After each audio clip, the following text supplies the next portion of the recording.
Hello दोस्तों, नमस्कार। स्वागत है आज के वीडियो में, जहाँ पर हम लोग 12वीं कक्षा के हिंदी शुरू कर चुके हैं। और ये दिगंत भाग 2 यानी कि चैप्टर नंबर 1 है बातचीत, और उनका लेखक है बालकृष्ण भट्ट। इसके बारे में हम लोग क्या करेंगे, इनका विस्तृत परिचय करेंगे, जानकारी। और उसके बाद फिर हम लोग इसका सारांश को पढ़ेंगे, ठीक है। और जो कि 2027 के बोर्ड परीक्षा के लिए अच्छे अंक लाने वाले बच्चे हैं, वो इस चैनल से जुड़ जाएं अच्छे के साथ, क्योंकि आपको अच्छा अंक लाना है। अगर 95 प्लस मार्क्स चाहिए आपको, तो इस चैनल के साथ जुड़ना आपको चाहिए। और जिससे, क्योंकि भविष्य में आने वाले जितने भी सारे वीडियोज़ होंगे वो बहुत आपके लिए यूजफुल होगा, बहुत ही लाभदायक होगा, ठीक है ना। तो अब चलते हैं, इस वीडियो को शुरू करते हैं यहाँ पर। तो देखिए, यहाँ पर हम लोग बातचीत टॉपिक से हम लोग शुरू कर रहे हैं, जहाँ पर न लेखक हैं बालकृष्ण भट्ट।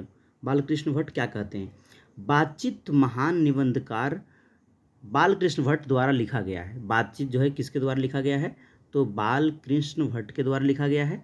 यह एक अत्यंत ज्ञानवर्धक एवं रोचक ललित निबंध है। तो यहाँ पर सवाल पूछा जा सकता है कि ये कैसा निबंध है, तो ललित निबंध है। और इस निबंध के लेखक ने मनुष्य को ईश्वर द्वारा प्रदान की गई सबसे अनमोल अनमोल देन है, जिसका नाम है वाक शक्ति, यानी कि बोलने की क्षमता या बोलने की शक्ति को महत्व को सरल, व्यवहारिक, प्रभावशाली ढंग से समझाया है। लेखक बताते हैं कि बातचीत केवल शब्दों का आदान प्रदान नहीं है। ये कह रहे हैं लेखक महोदय कि जो भाई बातचीत जो है ना, वो सिर्फ शब्दों का आदान प्रदान नहीं है, बल्कि यह मनुष्य के व्यक्तित्व, विचार, संस्कार और चरित्र का दर्पण है। चरित्र का दर्पण है, ठीक है। तो ये चीज़ें बताई गई। तो चलिए आप शुरू करते हैं, इसके सारांश को देखते हैं कि क्या क्या महत्व इन्होंने बोला गया है। तो सबसे पहली बात है यहाँ पर जो कि आपको समझना है, वो चीज़ पहली बात क्या है कि भाई बातचीत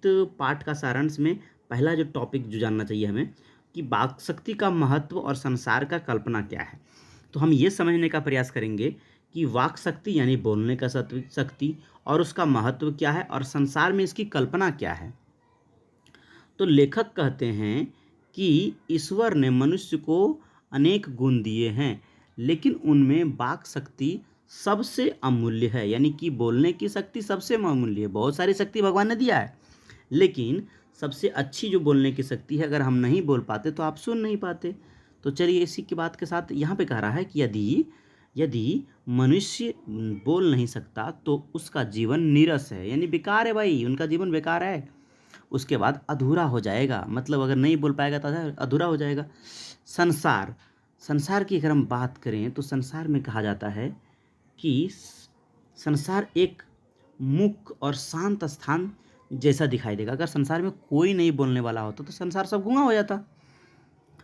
मनुष्य अपने सुख, दुख, प्रेम, विचार, अनुभव किसी के साथ साझा नहीं कर पाएगा। इसलिए वाणी यानी कि जो भाषा यानी वाणी है, वो सामाजिक जीवन का सबसे आधारभूत आधार यानी सबसे महत्वपूर्ण आधार है। हम कह सकते हैं कि भाई मनुष्य जो है सामाजिक जीवन का सबसे महत्वपूर्ण आधारी है, क्योंकि कारण है कि भाई लोग यहाँ पे बोलता है, और इसीलिए मनुष्य एक सामाजिक प्राणी है, बिना बोले कैसे रह पाएगा। तो ये बात उन्होंने बताया कि भाई इसका महत्व क्या है और इसकी संसार में कल्पना क्या है। दूसरी बात, बातचीत और भाषण में क्या अंतर है। बातचीत और भाषण में क्या अंतर है, तो लेखक बातचीत और भाषण के बीच स्पष्ट बताते हैं कि भाषण का उद्देश्य मंच पर अपने विचार को प्रस्तुत करना, लोगों को प्रभावित करना, अपनी विद्वता दिखाना। वही बातचीत स्वाभाविक, सरल, हृदय से निकलने वाला स्वाद है, ठीक है, संवाद है। तो संवाद यानी कि भाई आदमी बातचीत कर रहा है तो उनके दिल से निकलने वाली बातें होती है। इसमें किसी भी प्रकार का दिखावा या औपचारिकता नहीं होती है बातचीत में। लेकिन भाषण जो होता है ना, वो पूरे संसार को दिखाया जाता है कि भाई इस भाषण कैसे देना है। बातचीत से मन हल्का हो जाता है। अगर किसी आदमी से बातचीत करेंगे जिससे बात करने का मन कर रहा है, अगर आप बात करेंगे तो बातचीत करने से मन क्या हो जाएगा, आपका हल्का हो जाएगा। साथ ही साथ आपसी प्रेम भी बढ़ता है और संबंध भी मजबूत बनते हैं। यानी कि आपसी प्रेम भी बढ़ता है और क्या होता है कि उनके संबंध भी बनते हैं। तो यहाँ पे हमने ये समझने का प्रयास किया कि बातचीत और भाषण में क्या डिफरेंस है। तो बातचीत जो है जिससे आदमी बोलने से क्या होता है, मन हल्का होता है, लेकिन जो यहाँ पर कोई दिखावा नहीं होता। लेकिन बातचीत जो यानी भाषण जो होता है, उसमें बिल्कुल बोलने का तरीका बिल्कुल तगड़ा होता है, मंच पे लोग बोलते हैं, लेकिन वो उसमें बहुत सारा कुछ तैयारी करके आता है। चलिए तो आगे बढ़ते हैं। यहाँ पर आप समझेंगे कि तीसरा पॉइंट कि बातचीत से व्यक्ति का पहचान। तो बातचीत से व्यक्ति की पहचान, एक व्यक्ति थे जिसका नाम था वेन जॉनसन और एक नाम था एडिसन। इन दोनों के विचार क्या हैं, इनके बारे में जानना बहुत महत्वपूर्ण है, क्योंकि यहाँ से सवाल एग्जाम में बनते हैं। तो पहली बात यहाँ पर देखेंगे कि लेखक ने बातचीत के महत्व को स्पष्ट करने के लिए दो प्रसिद्ध विद्वानों को, यहाँ पे दो प्रसिद्ध विद्वानों के विचार को प्रस्तुत किए हैं। बेन जॉनसन का कहना है कि मनुष्य बोलने से ही वास्तविक व्यक्तित्व का परिचय होता है। यानी ये बेचारा बोल रहा है बेन जॉनसन कि अगर भाई मनुष्य अगर बोलेगा ना, तभी उसका वास्तविक परिचय पता चलेगा। जब तक कोई व्यक्ति चुप रहता है तब तक उनका गुण दोष छिपा हुआ रहता है कि भाई उसके अंदर क्या गुण है, क्या दोष है, छिपा हुआ रहता है। लेकिन जैसे ही वह बोलता है, उसका स्वभाव, ज्ञान, चरित्र उसके सामने आना शुरू हो जाता है, सबके सामने आना शुरू हो जाता है कि भाई कैसा चरित्र का आदमी है। एडिसन के व्यक्ति के बारे में, जो बेचारे यहाँ पर एडिसन है, उनके अनुसार क्या कहना चाहता है कि एडिसन के अनुसार सच्ची बातचीत केवल दो व्यक्तियों के बीच होता है। एग्जाम में पूछा जाता है कि भाई सच्ची बातचीत कितने व्यक्तियों के बीच में होता है, तो आपको बताना दो व्यक्तियों के बीच में ही संभव होता है। दो लोग खुलकर अपनी बात को रखते हैं, लेकिन तीसरा व्यक्ति आ जाने पर बातचीत स्वाभाविक रूप से क्या होता है, तब बदल जाता है। मान लीजिए कि आप किसी पर फ़ोन पे बात कर रहे हैं, बहुत अच्छे से बात कर रहे हैं, बढ़िया बात कर रहे हैं, लेकिन जैसे ही तीसरा आदमी आता है आप बहाना बना देते हैं तुरंत ही, है ना। तो यहाँ पर अधिक लोगों के बीच बातचीत का अक्सर केवल औपचारिकता का बनकर रह जाती है। तो ये बात है। अब आगे कह रहा है पॉइंट नंबर 4, देखिए यहाँ पे क्या कह रहा है। देखिए तो यहाँ कहा जा रहा है कि अलग अलग लोगों की बातचीत करने का ढंग। तो भाई संसार में अलग अलग लोग रहते हैं, अलग अलग तरीके के लोग रहते हैं, और सब लोग का बात करने का तरीका अलग है। तो देखिए क्या कहना चाहता है कि लेखक ने समाज के विभिन्न वर्गों की बातचीत का रोचक चित्र प्रस्तुत किया है।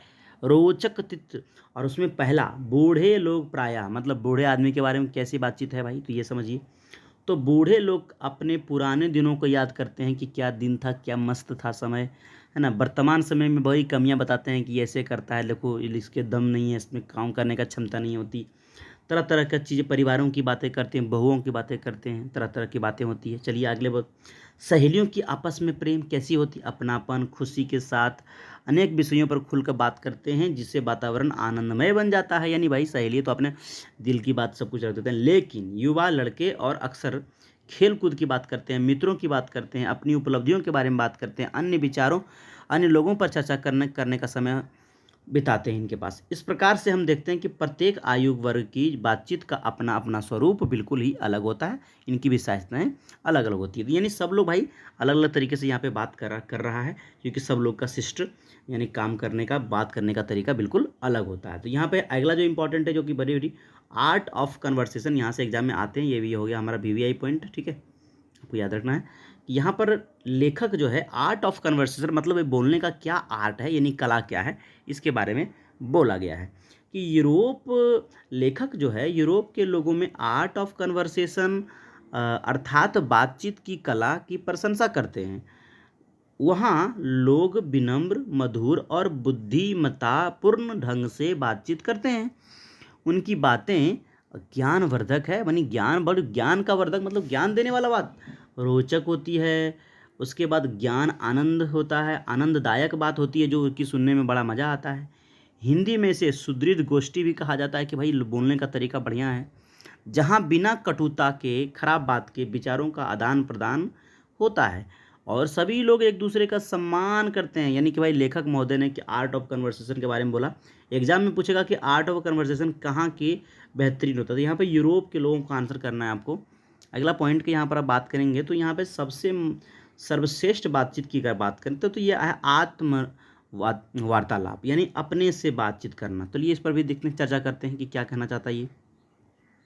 यहाँ पर आप देखेंगे तो आपको समझ आएगा कि भाई सबसे श्रेष्ठ बातचीत क्या है। तो सबसे श्रेष्ठ बातचीत की अगर हम बात करें तो वार्तालाप, यानी सबसे निबंध में के अंत में, जब निबंध अंत हो रहा है उसके बाद में कहना क्या चाहता है लेखक महोदय बालकृष्ण भट्ट जी, वो कहना चाहते हैं कि भाई सबसे अच्छी बातचीत अपने आप से की जाती है। यानी अपने आप से बात कीजिए, आत्म वार्तालाप, अपने आप से बात करना।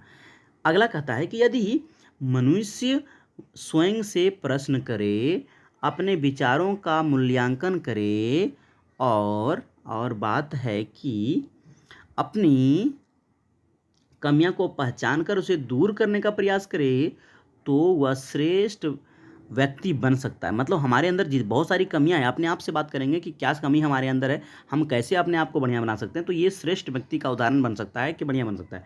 आत्मसंवाद यानी अपने से बातचीत करने से मनुष्य का क्रोध, ईर्ष्या यानी दुश्मनी, अहंकार, जितने भी घमंड होते हैं उनकी बुराइयां दूर रखता है। उसके जीवन में शांति रहता है, संयम रहता है और आत्मविश्वास लाता है। ये किससे होती है? जब आपने आप से बात करेंगे तो इतने सारे लाभ आपको नजर आने वाले हैं। अब आते हैं इस पूरी कहानी का निष्कर्ष पे कि भाई बातचीत पे क्या निष्कर्ष निकलता है। सॉरी। इस प्रकार हम यहाँ पे ये कहेंगे कि बातचीत निबंध हमें यह सिखाता है कि वाणी मनुष्य के व्यक्तित्व का दर्पण है। यानी भाई अगर आदमी जैसा बोल रहा है ना, ये मनुष्य का दर्पण है, वही दिखता है उसके अंदर भाव क्या है, उसके गुण क्या हैं, उनके दोष क्या हैं। मधुर, विनम्र, विचारपूर्ण बातचीत से प्रेम, विश्वास, भाईचारे की भावना बढ़ती है।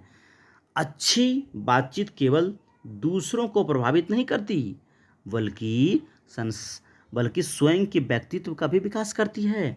इसलिए हमें अपनी वाक शक्ति यानी बोलने की शक्ति सदैव सदुपयोग करना चाहिए। मतलब बोलने की शक्ति हमेशा अच्छा उपयोग करना चाहिए। विनम्र भाषा का प्रयोग होना चाहिए। ऐसा नहीं कि भाई भाषा में घमंड दिख रहा हो और अहंकार दिख रहा हो, करना चाहिए। समय समय पर स्वयं भी संवाद करना चाहिए, स्वयं से भी यानी खुद से भी बात करना चाहिए। और यही इस निबंध का मुख्य संदेश है। यह संदेश हमें यह सिखाना चाहता है, यह बातचीत का बालकृष्ण भट्ट जी हमारे समाज को यह बताना चाहता है कि भाई बात करने का तरीका ऐसा होना चाहिए। और सबसे अच्छा बातचीत दो लोगों के बीच में, जो कि दो विद्वानों ने भी कहा। और उसके साथ साथ यहाँ पर अगर आप ये देख रहे हैं कि ये लोग कहना चाहते हैं कि भाई खुद से बात करना ज़्यादा इम्पॉर्टेंट और ज़्यादा बढ़िया रह सकता है। तो यहाँ तक हमने कंप्लीट कर लिया। अगर वीडियो आपको अच्छा लग रहा है तो आप ज़रूर लाइक करेंगे इसको।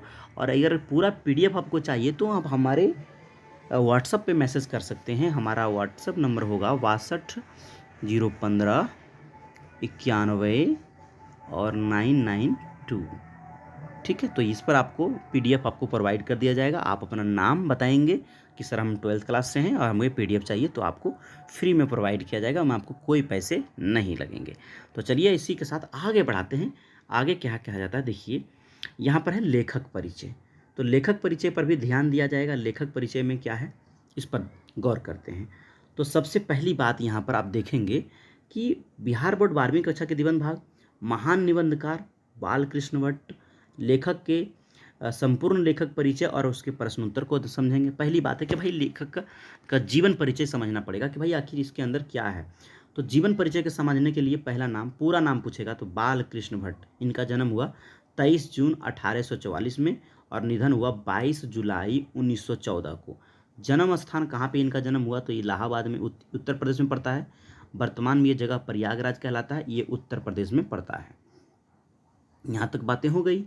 अब इनके माता पिता की भी बात कर लेते हैं। माता पिता की क्या चीज़ें हैं, तो माता पिता की बात करते हो, माता का नाम इनका पार्वती देवी है। पिता का नाम बेनी प्रसाद भट्ट जी हैं। पिता बिल्कुल बिजनेस करते थे, व्यवसायी थे। उसके बाद इनका माता धार्मिक थी, संस्कारी महिला थी। उन्होंने बालकृष्ण भट्ट को मन में शिक्षा और साहित्य के प्रति रुचि जगाया। तो ये सवाल पूछा जाता है एग्जाम में कि बताइए बालकृष्ण भट्ट के मन में रुचि किसने जगाया, तो उसकी माता ने मन में रुचि बनाया शिक्षा के प्रति और उनके साहित्य के प्रति रुझान बनाया। अगला पॉइंट देखिएगा शिक्षा का है। ये कहा रहा है कि उन्होंने प्रारंभिक शिक्षा के बाद संस्कृत का अध्ययन किया और वर्ष 1867 में प्रयाग के मिशन स्कूल में से 10वीं की इंट्रेंस परीक्षा हुई, उन्होंने पास किया। प्रवेश परीक्षा होती है एग्जाम में, वो पार्क जो है यहाँ पर पास करने की काम किया, बहुत बढ़िया काम। उसके बाद व्यवसाय यानी बिजनेस की बात करते हैं कि आखिर उन्होंने काम क्या किया। वर्ष 1869 से लेकर 75 के बीच में मिशन स्कूल के अध्यापन किया, यानी पढ़ाने का काम किया उन्होंने। बाद में 1885 में CAB स्कूल में संस्कृत के बन गए शिक्षक, टीचर बन गए बेचारा बालकृष्ण भट्ट जी। स्वाभिमानी लोग थे, ये बहुत स्वाभिमानी थे। अस्पष्टता के स्वभाव के कारण नौकरी भी छोड़नी पड़ी। ये भाई इनके ऐसा था कि कोई इनके स्वभाव को बिल्कुल ठेस ना पहुंचा सके। अगर कोई ठोस पहुंचा दिया तो भैया ये नौकरी छोड़ देते थे। बहुत तगड़ा आदमी थे ये बालकृष्ण भट्ट जी। अपना जीवन अपना पूरा जीवन साहित्य और पत्रकारिता का सेवा को समर्पित करने का काम किया था। तो ये अच्छी बात यहाँ पर कही। उसके बाद देखेंगे साहित्य का परिचय कि आखिर साहित्य का परिचय क्या है। देखिए तो यहाँ पर अगर हम बात करेंगे तो साहित्य परिचय में देखेंगे बालकृष्ण भट्ट भारतेंदु युग का प्रमुख साहित्यकार थे। एग्जाम में पूछेगा कि भाई कौन सा युग का है, तो भारतेंदु युग का। बालकृष्ण भट्ट कौन सा युग है, तो भारतेंदु युग का प्रमुख साहित्यकार हैं। आधुनिक हिंदी का गद्य और विकास करके उनका महत्वपूर्ण योगदान रहा। उन्होंने भारतेंदु हरिश्चंद्र और प्रताप नारायण मिश्र के साथ आधुनिक हिंदी गद्य का प्रमुख निर्माता बन गया और प्रसिद्ध आलोचक आचार्य राम प्रसाद शुक्ल ने उन्हें हिंदी का स्टील का, बहुत बड़ा इंपॉर्टेंट सवाल बनेगा कि भाई किसने उनको हिंदी का स्टील कहा जाता है। हिंदी का स्टील किसे कहा जाता है, तो बालकृष्ण भट्ट को। और ये बात किसने कही, तो आलोचक आचार्य रामचंद्र शुक्ल ने इन्हें एक उपाधि दिया था। चलिए तो याद रखिएगा कि रामचंद्र शुक्ल ने दिया था, हिंदी का स्टील बोला था उनको। अगला बात यहाँ पर देखेंगे कि प्रमुख रचना की बात करें तो बालकृष्ण भट्ट ने लगभग 1000 निबंध लिखे। तो एग्जाम पूछेगा भाई कितना निबंध, तो 1000। उनमें से 100 से अधिक उनके बहुत ही उच्च कोटि के निबंध माने गए हैं। और सबसे इम्पोर्टेंट बात, इनके निबंध भट्ट निबंधावली के नाम से 2 भागों में विभाजित या प्रकाशित किया गया था। अब आते हैं उपन्यास की बात करते हैं। तो कौन कौन सा उपन्यास है भैया, इनका उपन्यास के बारे में बात कर लेते हैं। तो यहाँ पर कुछ उपन्यास दिए हुए हैं। पहला उपन्यास का नाम है रहस्य कथा। किसका है, तो बालकृष्ण भट्ट का। नूतन ब्रह्मचारी बालकृष्ण भट्ट का। 100 अजाने एक सुजान बालकृष्ण भट्ट का। गुप्त वैरी बालकृष्ण भट्ट का। रसातल यात्रा बालकृष्ण भट्ट का। उचित दक्षिणा बालकृष्ण भट्ट का। और हमारी घड़ी भी किसका है, ये बालकृष्ण भट्ट जी का हो जाएगा। तो अगला यहाँ पर देखेंगे नाटक भी बड़ा इंपॉर्टेंट है, यहाँ से भी सवाल बन सकते हैं, इस पर भी ध्यान देते हैं। यह नाटक थोड़ा ज़्यादा है। इसके बाद देखेंगे यहाँ पर नाटक क्या क्या चीज़ है। तो नाटक में नाम हम देखेंगे पद्मावती हो जाएगा, कीर्ति अर्जुनीय हो जाएगा, बेनी संहार हो जाएगा, शिशु पालवत हो जाएगा, उसके बाद नल दंपयति हो जाएगा, शिक्षा दान हो जाएगा, चंद्रसेन हो जाएगा, बाल विवाह हो जाएगा, और हो जाएगा पतित पंचम। ये भी इनके नाटक हो जाएंगे। अगला पॉइंट देखेंगे यहाँ पर प्रहसन की बात करते हैं। प्रहसन भी बहुत पूछा जाता है एग्जाम में। तो इनके प्रहसन में है जैसा काम वैसा परिणाम, पहला हो जाएगा, नई रोशनी का 20, और आचार विंडवन, ये भी इनके 3 हो जाएंगे। अब पत्रकारिता की बात करते हैं। यहाँ पर इनका पत्रकारिता की बात करेंगे तो इनका क्या है, इसके बारे में समझ लेते हैं। बालकृष्ण भट्ट ने भारतेंदु हरिश्चंद्र से प्रेरणा लेकर 1877 में एक हिंदी प्रदीप्त नामक मासिक पत्रिका निकाला। मतलब महीने में एक बार पत्रिका निकलता था, एक बार ये छपता था, और ये इसका नाम था हिंदी प्रदीप्त। कब छपा, तो 1877 में, ये आपको याद रखना है, इसका प्रकाशन शुरू किया गया। उसके बाद हम बात करेंगे कि उन्होंने जब ये काम शुरू किया तो उन्होंने आर्थिक कठिनाइयों के बावजूद भी उन्होंने 33 वर्ष तक इसको चलाया। गजब बात है भाई, समस्या था, इतना दिक्कत था, लेकिन फिर भी इन्होंने 33 वर्ष तक चलाने का काम किया। इस पत्रिका में वे सामाजिक, आर्थिक, साहित्यिक विषयों पर नियमित रूप से लेख लिखते रहे और निबंध लिखते रहे। तो ये चीज़ें आपको याद रखनी है। इतना तक हम आपको करवा रहे हैं। फिर अगले क्लास में हम आपको क्या करवाएंगे, अगर बातचीत पाठ से जितने भी सारांश और उत्तर पूछेंगे सब हम अगला पार्ट में आपको करवा देंगे। तो हमारे चैनल से बिल्कुल जुड़ जाइए आप, है ना, कहीं भी अगर आप हैं। अब वीडियो कैसा लगा तो आप ज़रूर हमें बताएंगे कि भाई इसे, है ना, आप बताएंगे कमेंट करके कि भाई कैसा हमारा ये वीडियो रहा। इससे भी और बेहतर आपको पूरी बोर्ड परीक्षा की तैयारी कराई जाएगी। आप चैनल को सब्सक्राइब करेंगे। धन्यवाद। आपका दिन शुभ हो, आपका दिन मंगलमय हो।